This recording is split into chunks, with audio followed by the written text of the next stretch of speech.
جو لوگ شیعہ کا جنازہ پڑھتے ہیں ان کا نکاح رہ جاتے ہیں، ہاں نکاح تو رہ جاتا ہے لیکن بہتر ہے کہ نہ پڑھا کرے۔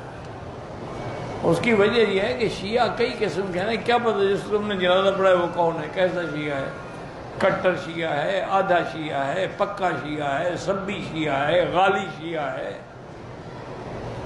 وہ کیا بلا ہے، اس لیے بہتر ہے کہ پڑھو ہی نہیں۔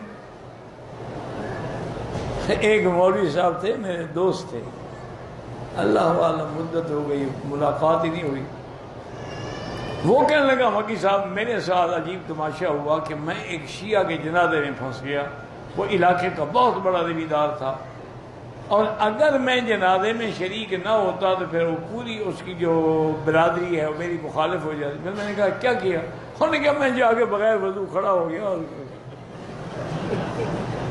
نہ میں نے نیت کی نہ مجھے وضو تھا، پلید کا جنازہ، اس کا پلید ہو کے ہی پڑھنا تھا، پاک ہو کے تھوڑا پڑھنا تھا۔ میں نے کہا تم نے ٹھیک کیا بھائی۔ وہ بڑے اساتذہ تھے، بہت اچھے آدمی تھے، اللہ ان کے زندہ ہے تو صحت دے اور فوت ہو گئے تو درجات بلند کرے۔